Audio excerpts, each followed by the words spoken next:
We're going to log on to our email today by clicking on Outlook Web Access at eisd.net. Once you've clicked this, depending on your security of your computer, you may have to click Continue to the website. Type in your username and password. Remember that when you type in your username, you do not have to include the @eisd.net. Now that you're in, your screen should appear something like this. We're going to start today in the calendar. Click on your calendar on the navigation pane on the left. In the web browser, click New, and then click Appointment. When you're creating an appointment, you can invite other people to attend your session. We're going to start by clicking on Invite Attendees at the top. You can type in their email address here. You can type in their full email address or just their username. You can also look it up by typing in their last name and doing a search in the global address books, and click Required at the bottom and then Close. Those are the ways that you can add emails addresses to invite your attendees. In the subject, we're going to type Instructional Technology Monthly Meeting.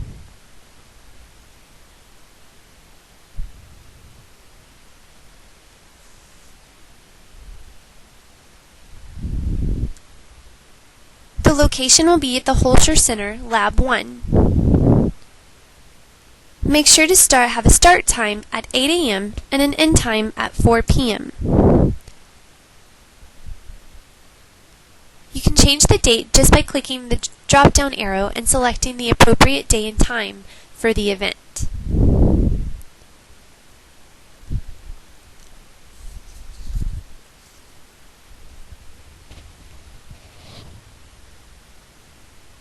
We want the reminder to occur 30 minutes before the event starts, so just make sure to select 30 minutes.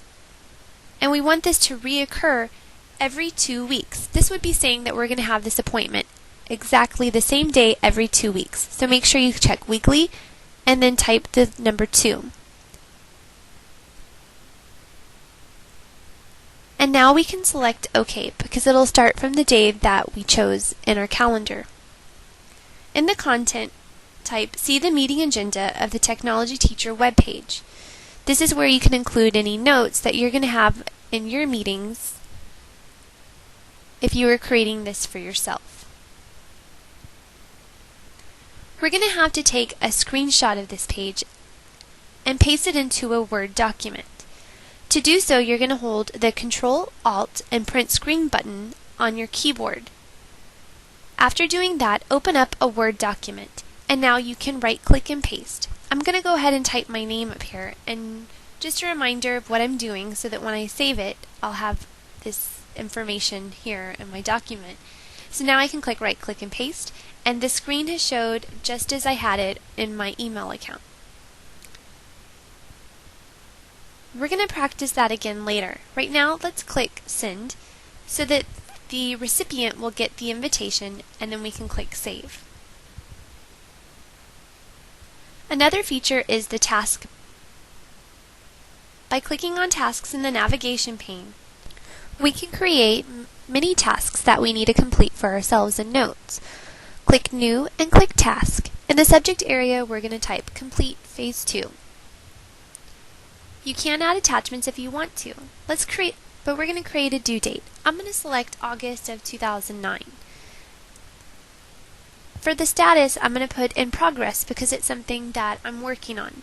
The priority is high because it needs to be complete.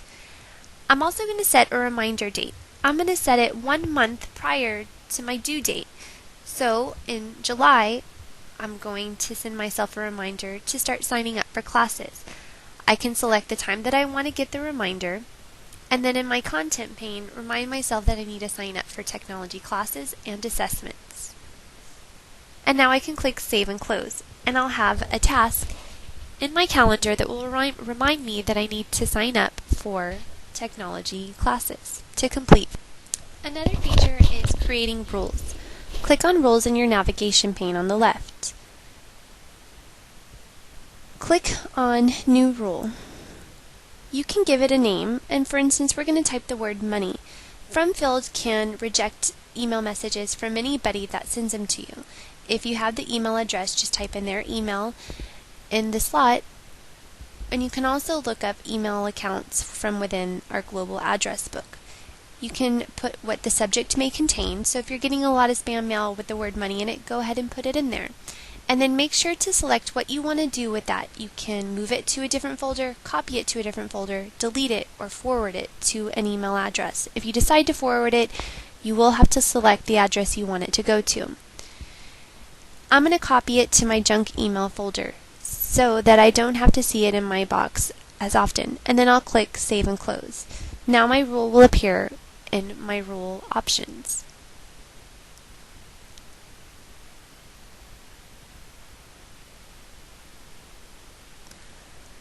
One last feature of the email is our options folder. In this, you can click Out of Assistance. If you're out of the office or out of the classroom, you can have an email automatically forwarded to whoever tries to send you one to let them know that you'll get back to them as soon as you can. Remember to always hit Save and Close after working in your options, though, otherwise it won't be saved. You can edit your signature or have sounds play when you get new email address or new emails. We're going to click on Edit Signature, and you can add yours here. I already have one, but I forgot to put my phone number for the campus, so I'm going to add that in here now. I can also change the font and the color and the size of it just by selecting what I want here.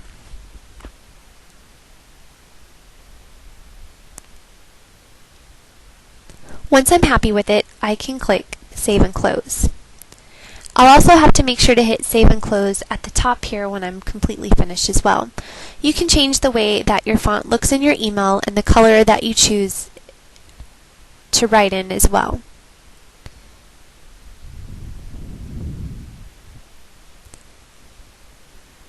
The reading pane option will allow you to mark messages complete as you read them on the right-hand side of your screen. You have spelling options where you can have your messages always be spell checked before you send them. Make sure to hit Filter Junk Email if you're getting a lot of spam mail. This will automatically save your junk email into your spam box. And you can choose how to respond to receipts if someone asks you to send a receipt. You can change the appearance of your color to any of these below. You can change the way that your date looks in your email addresses as well. If you don't like looking at just the numbers and you want to see the actual name of the month, you can do so by selecting your date and format here. You can have your calendar option start on a Monday if you don't want to include a Sunday on there. And you also have the opportunity to change your reminder options and your contact options. If you want just to include the contacts that you have that you've created, just bubble in contacts. Remember, anything that you change in your options, you have to click Save and Close for them to be saved.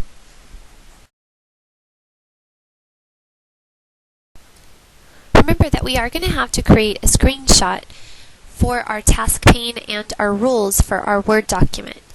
Remember to hit Control-Alt-Print Screen on your task and your rule and paste them into your Word document. I'm going to save it as my initials and internet practice and then hit Save. Now I can close it, and I'm going to have to send this to my assessment administrator as an attachment. I'm going to type in their email address at the top, give it a subject, and you can attach this by clicking the word attachments right below the subject area or clicking on the paper clip at the top of the email message. Now I'm going to click Browse, and I'm going to look in my documents where I saved it. I'm going to click on the file, click Open, and now I need to click Attach. Once the file is shown under Current File Attachments, I can click Close on this window. And now I can see that the file has been attached to my email document, so now I can send it. And if you did save your signature, it will show here. And your spelling will also be checked before you send it if you save that in your options as well.